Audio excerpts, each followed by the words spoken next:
Hello friends, चलिए हमारा आज का टॉपिक शुरू करते हैं हम लोग। आज का टॉपिक क्या था? एक्चुअली अभी आपका हल्का सा रिवाइज करा देता हूँ, आप क्या क्या पढ़ चुके हो। ठीक है, पाषाण काल आपने पढ़ा।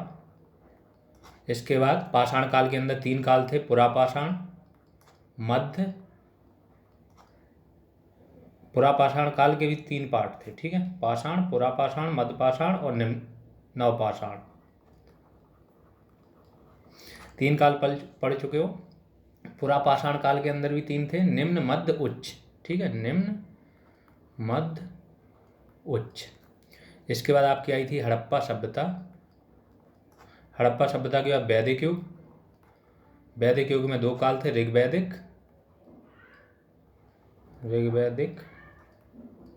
और उत्तर वैदिक। इसके बाद आया था आपका महाजनपद काल।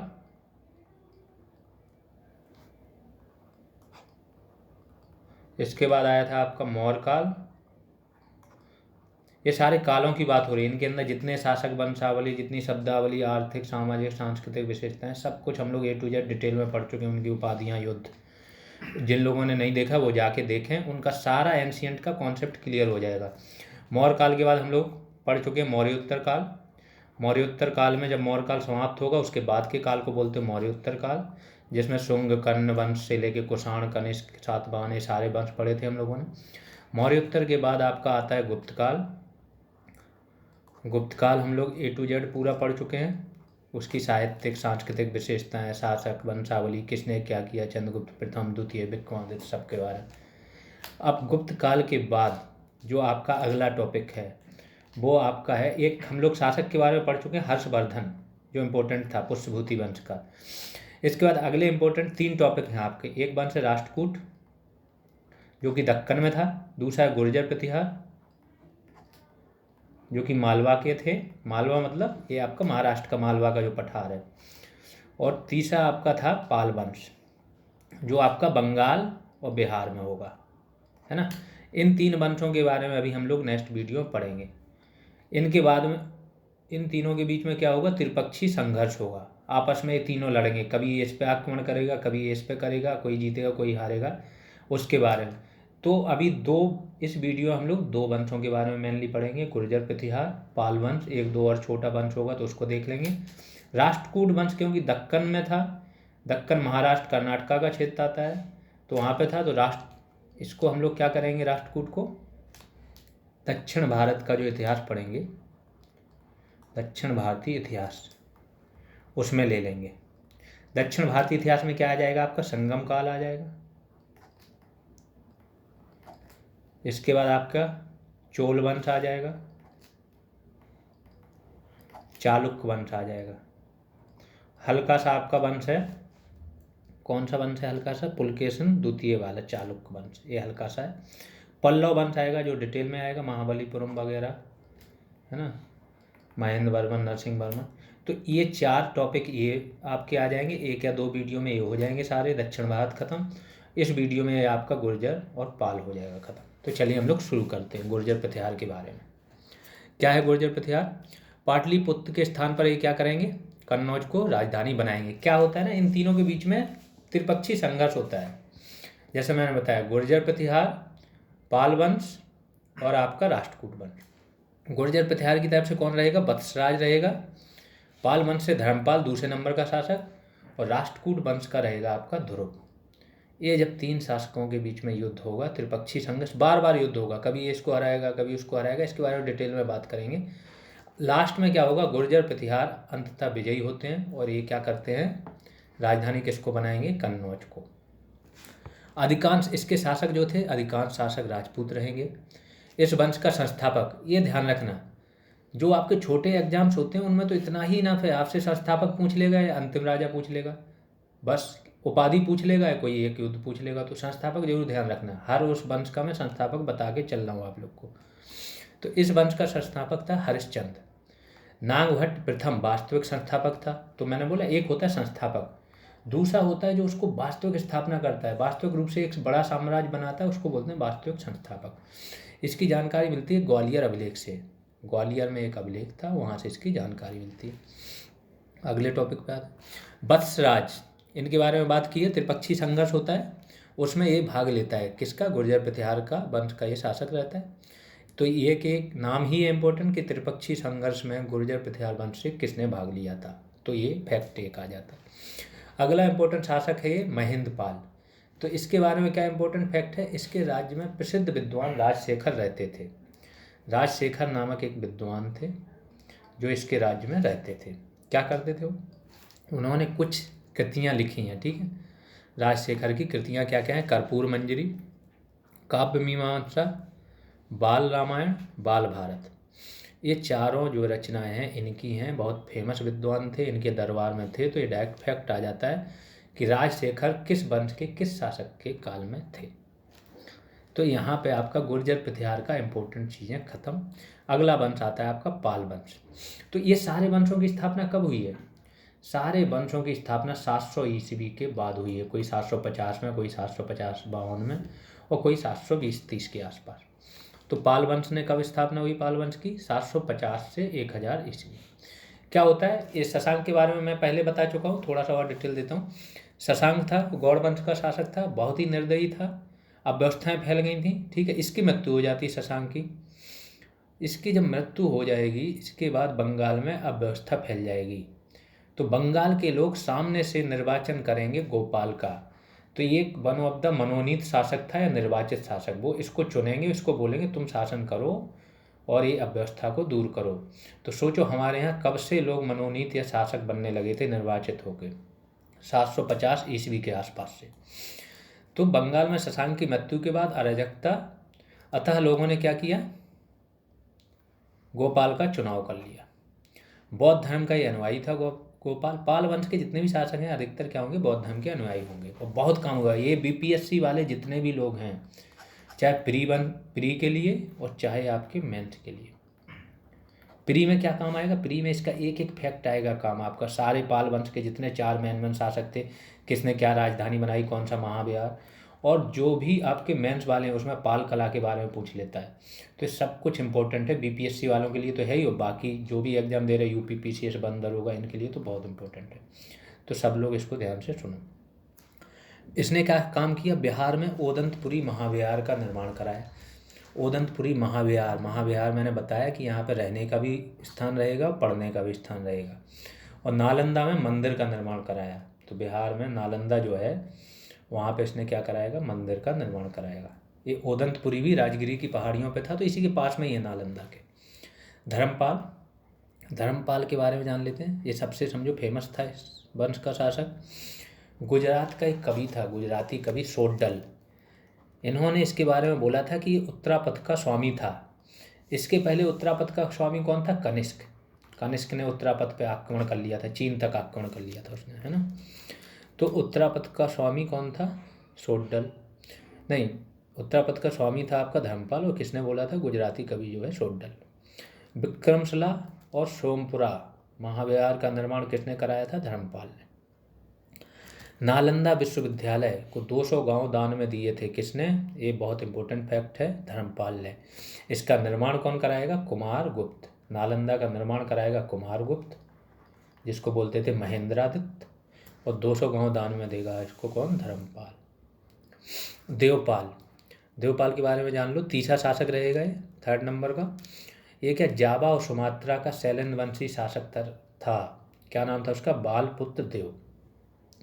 वो क्या करेगा? इनसे अनुमति मांगेगा कि हमें यहाँ पे एक बौद्ध मठ बनाना है, तो उसको ये अनुमति देंगे। इसके बाद वो कौन है? बालपुत्र देव यहाँ पे क्या बनाएगा? बौद्ध मठ बनाएगा। और इस बौद्ध मठ के संचालन के लिए कुछ धन की जरूरत होती थी, तो क्या करते थे? 5 गांव दान में दे दिए। क्या मतलब हुआ? 5 गांव से जो राजस्व हुआ, जो भी लगान हुई, वो ये लोग वसूल करेंगे। उसका जो वसूली से पैसा आएगा उससे क्या होगा? इस मठ का संचालन होगा। ऐसे ही 200 गांव जो दान में दिए थे उससे नालंदा महाविहार का संचालन होगा। आखिरी शासक की जो इम्पोर्टेंट शासक है उसके बारे में बात कर लेते हैं, 4थे नंबर का, पाल वंश का। इसका नाम था महिपाल। राजेंद्र चोल। दक्षिण भारत में जब चोल वंश आएगा तो आप देखोगे राजेंद्र चोल बहुत ही प्रतापी राजा था। तो राजेंद्र चोल ने इसको क्या किया? पराजित किया था। बौद्ध भिक्षु थे इसके दरबार में, शांति रक्षित और अतिश अतिश दीपंकर, इनको ये कहाँ भेजेगा? तिब्बत में बौद्ध धर्म के प्रचार के लिए तिब्बत भेजेगा। इसलिए आज देखते हो ना तिब्बत में मैक्सिमम मोस्टली जनसंख्या क्या है? बौद्ध धर्म से संबंधित है। और वहाँ पे आपके जो दलाई लामा हैं, दलाई लामा, ये उनके क्या हैं? धर्मगुरु हैं बौद्ध धर्म के। और ये धर्मगुरु के साथ साथ सरकार के प्रमुख भी होते हैं। इस टाइम ये इंडिया के धर्मशाला में रहते हैं, हिमाचल में धर्मशाला स्थान है, वहाँ पे रहते हैं। 1950 में क्या हुआ था? चाइना ने इन पे आक्रमण करके तिब्बत पे कब्जा कर लिया था, नहीं तो उसके पहले तिब्बत स्वायत्त क्षेत्र था। जब चाइना इस पर कब्जा कर लेगा तो दलाई लामा अपने अनुयायियों के साथ इंडिया भाग आएंगे। और चाइना ने मना किया था इंडिया को कि इनको शरण नहीं देना, फिर भी इंडिया ने उस टाइम पे इतनी ताकत दिखाई थी कि इनको शरण दी थी, इनके लाखों अनुयायियों को शरण दी थी। आज भी इंडिया से इनकी निर्वासित सरकार चलती है। जो भी ये यहाँ से आदेश पारित करते हैं तिब्बत के लोग वहाँ पे उसका पालन करते हैं। अभी सुन रहे थे कि नए दलाई लामा की खोज हो रही है, वो इसीलिए हो रही है कि अगले जो है, क्योंकि इनकी उम्र ज़्यादा हो चुकी और चीन उसमें हस्तक्षेप कर रहा है कि दलाई लामा की खोज हम करेंगे, उसमें हम भूमिका निभाएंगे। तो ये तो हो गया थोड़ी सी जानकारी। अगले टॉपिक पे आते हैं। तो यहाँ पे अपना पाल वंश हो गया ख़त्म। पाल वंश के जितने भी इम्पोर्टेंट चीज़ें थी सब यहाँ पे आ गई। अगला वंश पढ़ लेते हैं, बुंदेलखंड। बुंदेलखंड का क्षेत्र है, यहाँ पे बोलते थे जेजाक भुक्ति या चंदेल वंश। ये भी राजपूत ही लोग थे, चंदेल वंश के शासक थे यहाँ पे। और बुंदेलखंड का नाम था उस टाइम पे जेजाक भुक्ति। राजधानी इसकी खजुराहो थी। सबको पता है खजुराहो के जो मंदिर है वो चंदेल वंश के शासकों ने बनवाए हैं। इनके कुछ इंपॉर्टेंट शासक हैं, उनके बारे में बात करते हैं। यशोवर्मन, यशोवर्मन जो शासक था आपका 930 से 950 एडी के बीच में था, 930 ईस्वी से। इसने खजुराहो में कौन सा मंदिर बनवाया? विष्णु मंदिर। तथा उसने बैकुंठ, भगवान बैकुंठ मतलब विष्णु भगवान की बैकुंठ धाम में बैठे हुए मूर्ति की स्थापना की थी विष्णु मंदिर में। अगला जो सबसे इम्पोर्टेंट शासक है चंदेल वंश का वो है धंगदेव। धंगदेव ने कब से कब तक शासन किया? 950 से 1102, मतलब 52 ईयर्स तक इन्होंने शासन किया। और जो सबसे फेमस मंदिर है कंदरिया महादेव मंदिर, उस मंदिर का निर्माण कराया। बाबा विश्वनाथ का निर्माण कराया और बैद्यनाथ मंदिर का निर्माण कराया। तो ये मंदिर डायरेक्ट पूछ लेते, ये तो क्वेश्चन आते ही आता है कि कंदरिया महादेव मंदिर का निर्माण किसने कराया? तो धंगदेव थे। इनके बारे में एक चीज़ और है, ये बहुत बड़े भक्त थे भगवान शिव के। तो इन्होंने जल में खड़े खड़े शिव की आराधना करते हुए प्राण त्याग किए थे धंगदेव ने। सोचो, राजा होकर। आते हैं तीसरे शासक पे, विद्याधर। विद्याधर एक शासक था 1019 से 1029 के काल। अब इसके बारे में थोड़ी एक इंटरेस्टिंग फैक्ट बताता हूँ। ये बहुत ही शक्तिशाली शासक था। ये कौन सा काल है 1019? जिन्होंने थोड़ी भी हिस्ट्री पढ़ी है वो जानेंगे कि 1000 से 1025 ईस्वी के आसपास कौन यहाँ पे आक्रमण करेगा? महमूद गजनवी। जैसे इसके जस्ट बाद 2 वीडियो के बाद आपकी मेडिवल शुरू होगी, और मेडिवल शुरू ही होगी आपकी मोहम्मद बिन कासिम के बारे में थोड़ा बताएंगे। और सेकंड जो करेक्टर है वो महमूद गजनवी, मतलब पहले ही लेक्चर में ये बंदा आएगा। तो ये सोमनाथ मंदिर पे 1025 ईस्वी में आक्रमण करता है और 1000 से 1025 के बीच में 17 बार आक्रमण करेगा ये। जब ये 17 बार आक्रमण करेगा तो उसी में आक्रमण के बीच में एक शासक था राज्यपाल। राज्यपाल शासक क्या होता है? इससे युद्ध करने की जगह भाग जाता है। तो इससे विद्याधर क्रोधित हो जाता है कि तुमने पीठ दिखा दी, तुमने जो राजपूत थे राजपूतों का क्या किया? नाम खराब कर दिया। और इस चक्कर में ये राज्यपाल का वध कर देता है। तो ये विद्याधर के बारे में जानकारी थी। अगले टॉपिक पे आते हैं, मालवा के परमार। अगला वंश, एक्चुअली जो छोटे छोटे वंश भी है ना वो मैं यहाँ पर सोच रहा हूँ कि सारे वंश आपके ख़त्म करा दें। जिस वंश से 2 ही फैक्ट पूछते तो वो भी आपको बताएं कि कहीं से कुछ छूटे ना। तो आते हैं मालवा के परमार 1000 से 1025 एडी। यहाँ पे भी देखो वही टाइम लाइन है महमूद गजनवी वाली। तो राजा भोज इनके सबसे प्रतापी और सबसे इम्पोर्टेंट राजा है, उन पे डायरेक्ट आ जाते हैं। राजा भोज 1000 से 1025 एडी के आसपास। इनके दरबार में 500 कवि रहते थे।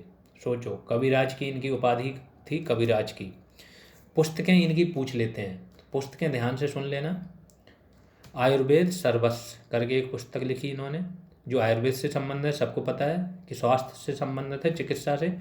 सम्रांगण सूत्रधार, ये स्थापत्य से संबंधित है। स्थापत्य का मतलब होता है निर्माण कार्य, भवन निर्माण, मंदिर निर्माण, किला निर्माण, इससे संबंधित इन्होंने उस टाइम पे लिख दी थी पुस्तक। विद्या विनोद, ये शिक्षा से संबंधित है। सरस्वती कंठाभरण, ये भी आपकी संगीत और शिक्षा से संबंधित पुस्तक है। तो सोचो, ये 4 बुकें इन्होंने लिखी हैं। डायरेक्ट बुक पूछ लेते हैं। भोजशाला, एक संस्कृत महाविद्यालय की इन्होंने स्थापना की थी, जिसको बोलते हैं भोजशाला। और भोज सागर नामक तालाब, भोपाल में जो अभी भोज सागर तालाब जो है, उसको आर्द्र भूमि का, रामसर साइट का दर्जा मिला है। तो उसकी भी स्थापना किसने कराई थी? इन्होंने ही, राजा भोज ने। अब आ जाते हैं अगले वंश पे। अगला वंश कौन सा है आपका? गुजरात का चालुक्य या सोलंकी वंश। अब यहाँ पे जो मैंने जिक्र किया था आपका, किसका? महमूद गजनवी का। तो महमूद गजनवी जब आक्रमण करेगा, उस टाइम जो राजा रहेगा सोमनाथ क्षेत्र का, वो यही रहेंगे आपके भीम प्रथम।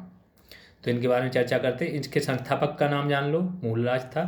भीम प्रथम जो पहला शक्तिशाली शासक रहेगा, वो रहेगा 1022 से 1064 AD तक। आक्रमण कब होगा सोमनाथ मंदिर पे? 1025 AD में, मतलब इनके कार्यकाल में ही आक्रमण होगा। सबसे शक्तिशाली शासक था।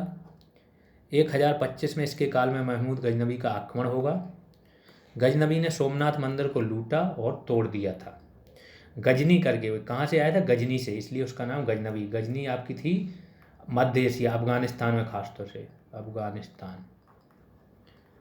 अफगानिस्तान में एक जगह थी, वहाँ पे गजनी नामक जगह थी। वहाँ का छोटा शासक था। यहाँ आके सीधा लूट के, उसका यहाँ पे शासन करने का कोई वो ही नहीं रहता था उद्देश्य। आता था, लूटता था धन मंदिरों से। उसको पता था यहाँ के मंदिर बहुत धन था, तो मंदिरों को लूटेगा, तोड़ेगा और अपना ले जाएगा धन, 2-4 साल खाएगा, फिर आके आक्रमण करेगा। भीमबन के समय आक्रमण होगा, टूटेगा, लेकिन भीमबन फिर से इसका मंदिर का पुनरुद्धार कराएंगे। और स्वतंत्रता के बाद डॉक्टर राजेंद्र प्रसाद और मुख्य भूमिका रहती है आपकी वल्लभ भाई पटेल, सरदार वल्लभ भाई पटेल।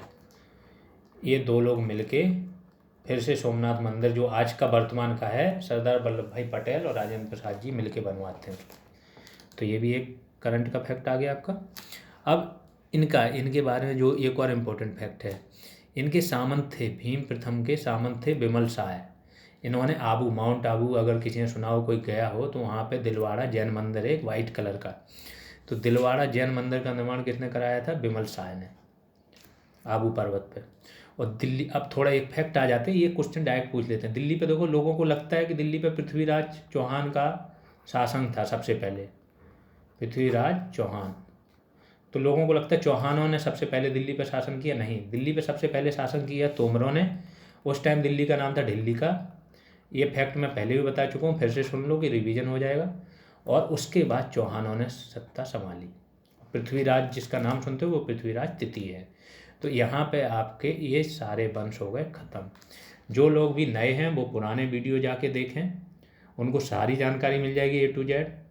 वो देखेंगे कि अभी जितने भी लेटेस्ट एग्जाम हो रहे हैं, एनसीएंट से रिलेटेड कोई भी क्वेश्चन आ रहा है, आप यहाँ पे आके उसको देखिए, मिलाइए, आपको सारे क्वेश्चन यहाँ से मिल जाएंगे। इतने कम टाइम में इतना एकदम कॉन्साइज पढ़ा के आपके सारे क्वेश्चन निकल रहे हैं, तो फिर समझ लीजिए। जो लोग यूट्यूब पे देख रहे हैं, वो जाके टेलीग्राम चैनल ज्वाइन कर लें। टेलीग्राम पे क्या होगा, अपडेट आपको मिल जाएगा, PDF वहाँ पे मिल जाएंगे आपको। प्लस आप जो भी बताना चाह रहे हो, जो भी आपकी रिक्वायरमेंट है, जहाँ जिस टॉपिक पे वीडियो चाह रहे हो, वहाँ पे आप कमेंट कर सकते हो, डायरेक्ट टच में रह सकते हो। तो आप लोग जाके टेलीग्राम भी ज्वाइन कीजिए। तो अभी के लिए इतना ही। Thank you.